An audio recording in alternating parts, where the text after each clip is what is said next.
guys, Meredith Gorman here, and are you still not subscribed to Matt's channel? Well, if you're not, hit the subscribe button because he's giving out free picks each and every week. Hope you have a good rest of your day. UFC 303 is live from Las Vegas International Fight Week. This was supposed to be the Conor McGregor big return, guys.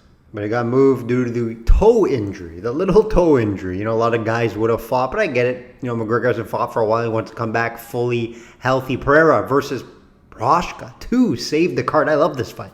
Definitely wanted that first one to go a little longer. Yuri got caught. We'll talk about that here shortly. Short notice card is what this card is going to be all about. 3 of the 5 fights on the main card are all short notice. Right? Makes it a little more difficult to handicap.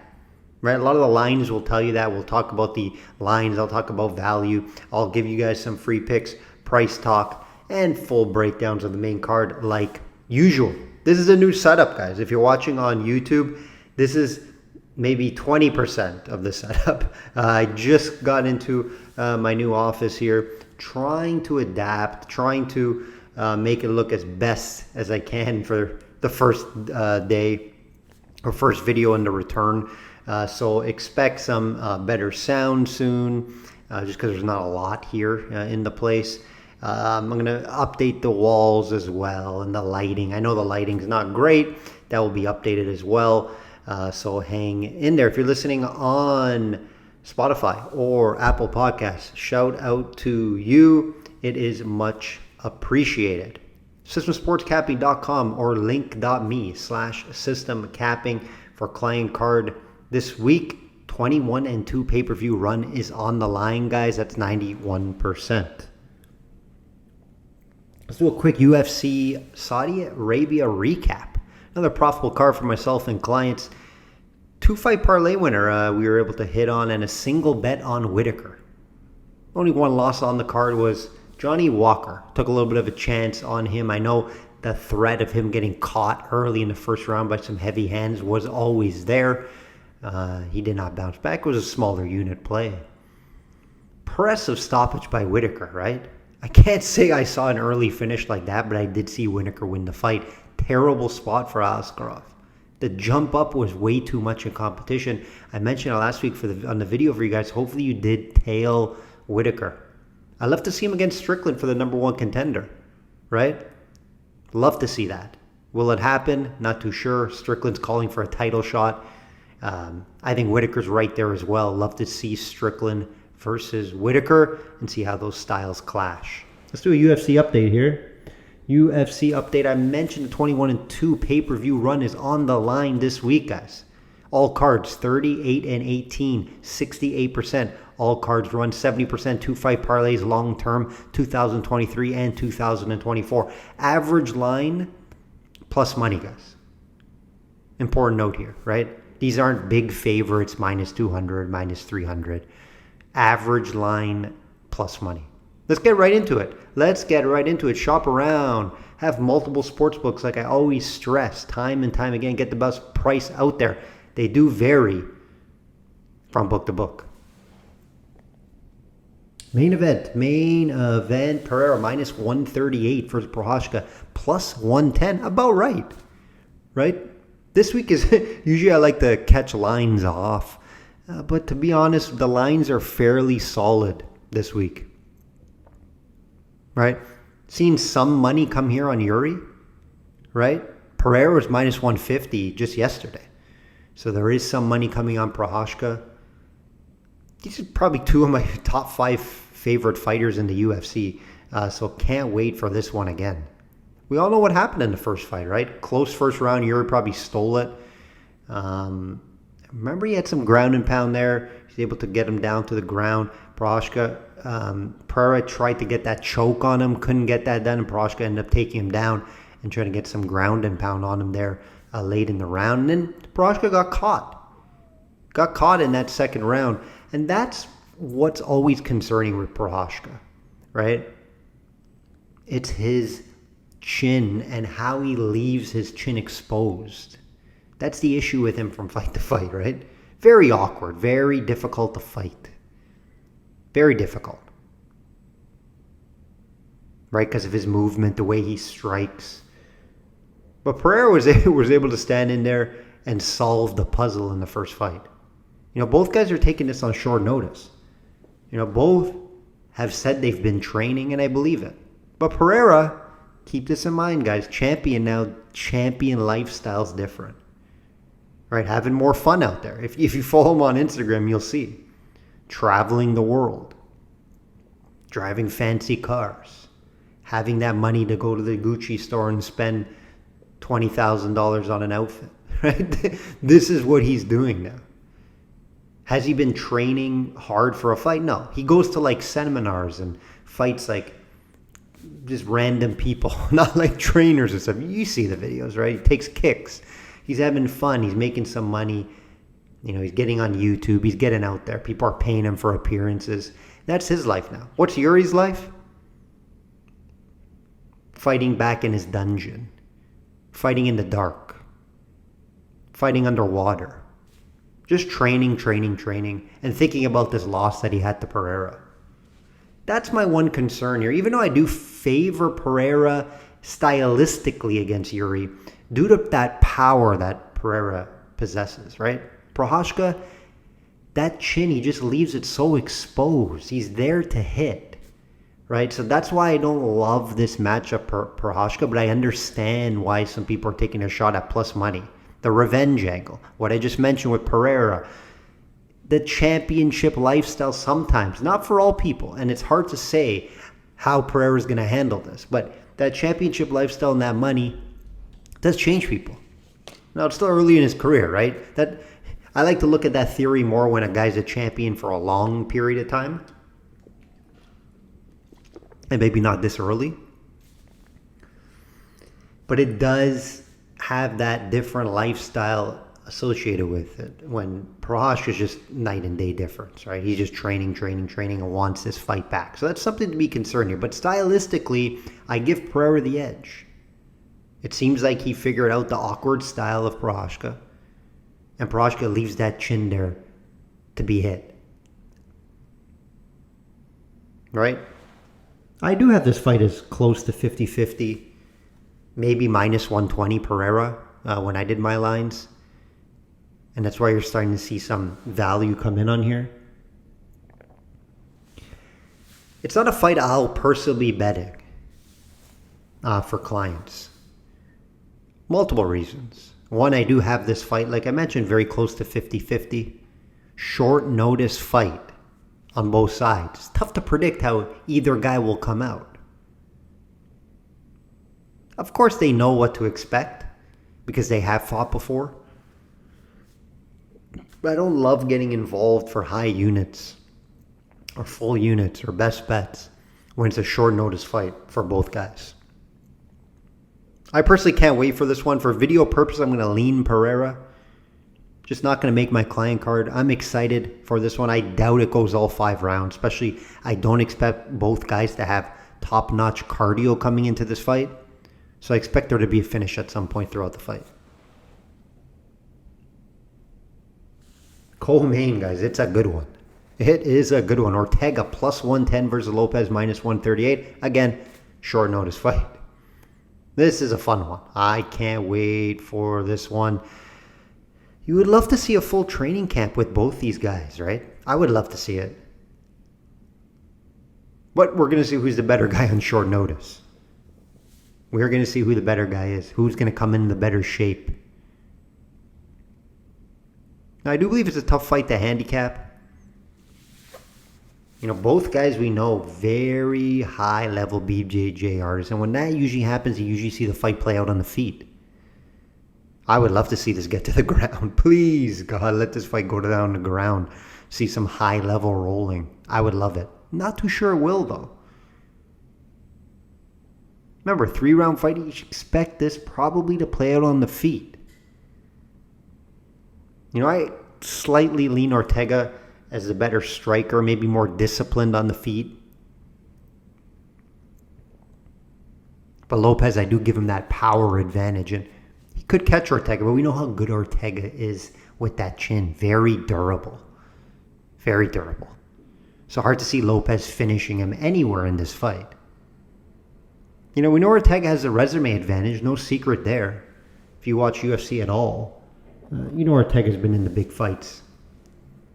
Has the much better wins. Competition's just so much better. Lopez, he's beating guys like, Gavin Tucker, Pat Sabatini. His biggest win yet was against Yusuf.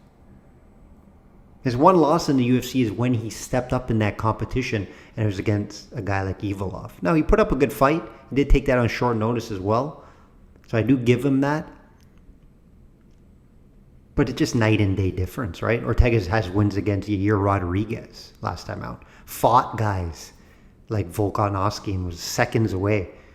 If Volk wasn't such a dog, right? Not tapping out. He wins that fight. Right? Fought guys like Max Holloway. Just been in there with the much better guys. And you're giving me plus money on Ortega? Would have to pull the trigger if I were to bet this fight. Again, very close fight. I had this fight as Ortega minus 120 when I made my lines here. So definitely some value here on Ortega going into this fight. I like Lopez, fan of him, love watching him fight. Is he going to submit Ortega? No. Is he going to knock out Ortega? No. Could he win by points? Sure. I expect this fight most likely to go all 3 rounds. I think if there is a finish, it probably will come on the Ortega side. But hey, if Lopez finishes this fight, hats off. And maybe that means Ortega didn't come into this fight in great shape. That is possible. Again, short notice fights. I always suggest not to have heavy or large units on these type of fights. Who's going to come into better shape? We don't really know, guys. We don't know. And you're just guessing when it comes to that, right? But Ortega as an underdog, sign me up if I had to bet this fight. Plus 110. Shop around. Get a better price out there. Anthony Smith plus 125 versus Dolitz minus 150. The other short notice fight on this main card, guys. 3 in a row. Anthony Smith was supposed to fight like 10 other guys, right? The most recent one was Alberg. I was excited for that fight. I thought Anthony Smith had a good shot in that fight. Is this a tougher fight? I don't know. I don't think so. And again, plus 125 Anthony Smith. Very intriguing. Anthony Smith's been training. Dolitz, I'm sure he has been training as well, but not training for a fight. Anthony Smith has been training for multiple opponents. Dolitz also coming up to 205. Keep that in mind, guys. He's coming up to light heavyweight. And he's favored minus 150. I know this is the reason why I think he's favored minus 150. He's a physical presence. Very well-rounded. Low volume, though, guys. But he does have some power to possibly catch Anthony Smith. I think Anthony Smith's such a veteran that he should be able to avoid that big shot. And moving up to 205, maybe the lead's not going to be able to manhandle Smith with the grappling and wrestling. Right? We know Smith, very good jiu-jitsu. So if it does get down there, I don't think he's going to get submitted. The one worry is maybe Dolitz, his strength. He's fought at 205 before, guys. Maybe his strength does carry over. He's able to just wrestle him down, hold him down there. But on the feet, I actually would lean Smith. More volume. Anthony Smith's going to have more volume in there. Could use his jab well. We've seen some fights where he uses his jab. The concern is that takedown defense at 49%. Does that carry over for Dolitz at 205? It's a big question, right? We know Anthony Smith fought the best of the best. In big spots, though, he does struggle. Dolitz, I'm not high on the guy. He has a nice win over Jack Hermanson. But Hermanson made a mistake, won the first round. Second round, he got caught in a weird submission. I do think Jack Hermanson probably wants that fight back. But besides that, just no big wins for Dolitz. This is not going to make my client card, but I have to lean Smith plus 125 as the underdog here. Came last time he came through as an underdog in a spot. That's the only way I could look if I had to bet this fight, guys. Again, both short notice, sure, but Dolitz more short notice. He didn't have a fight planned. So that's a little advantage here on Smith. And if Dolitz doesn't handle Anthony Smith in the grappling and wrestling department, I think Smith has a good shot to win this fight. Could be a tight battle, though. Probably won't make my client card. Bruno Silva, minus 110 versus Chason, minus 110. This is another one. Super close. Very tough to call. Bruno Silva just had her shot, right? She's had her big shot against Pennington. Did not show up at all in that fight. Big fight for her. Chason has been fighting down in competition for the most part. When she has stepped up, to who? Pennington lost, and Aldana lost. So her wins are more lower level girls. So it's very hard and difficult to say how good Chason really is. We know she can wrestle. She's strong. Has a nice jab. She'll have a nice 6-inch reach advantage here with a height advantage as well. And I do think she has a striking advantage over Chason. Is this, if Chason does attempt to get this fight down to the ground, which I think she could, Bruno Silva's live for that submission. Very excellent submission game from Bruno Silva. We have seen Chason submitted before, and it was against Raquel Pennington. Funny enough, right? So you're playing with a little fire here if you're going to bet either side, in my opinion. You know, it's not a fight I'm interested in betting at all. Just, it's a very flip of a coin fight, guys. Video purposes, I'll lean Chason, but that submission's live for Silva. I think the striking is fairly even. Lean Chason due to that reach advantage. I've seen her before use that reach advantage in her favor with a nice jab. Is she going to use that effectively here? We'll have to see. This is the fight that I say pass on. You're flipping a coin. Fun one to open up the main card, guys. Gary, minus 138 versus Paige, plus 110. This should be higher up in my opinion, but hey, we're seeing the fight either way. Get the main card started, hopefully with some fireworks. Are these two striking styles going to clash and end up being a boring fight? Possibly just go to the decision, close fight? Very possible, guys. Is Gary going to maybe try to mix in some takedowns? How is Paige, his karate style, going to affect Gary's excellent movement, excellent distance?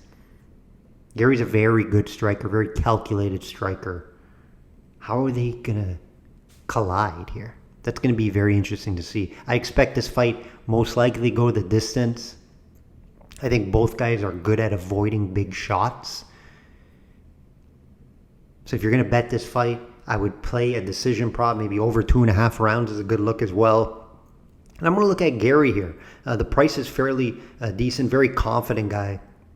I like what I see from him, right? Seems focused now, training over in Brazil. Working on that jiu-jitsu and ground game as well with Charles Oliveira and company over there as well, guys. Keep that in mind. Is he going to go for it against Paige in the takedowns? I'm not too sure. We could see him sneak something in there if he's not loving it on the feet against Paige in that awkward karate style. But I think Gary has the tools and the movement and distance game to maybe frustrate Paige on the feet. But it will be interesting to see if Gary does mix in some grappling in this one, right? Test Paige's grappling. So I'm going to look at Gary here, guys. Free play is going to be on Gary. Gary by decision, over 2.5 rounds. Only ways I can look here in this fight. This most likely will make my client card. That will do it, guys. That will do it. Back on video, we're 20 to 25% done in here. I'll be upgrading everything shortly. Just got in here the past 2 days ago. Just kind of threw some stuff together. So everything will be improved over time, and we'll be rocking and going before the NFL season comes. Like I always say, guys, bet smart and know your limits. Enjoy this pay-per-view.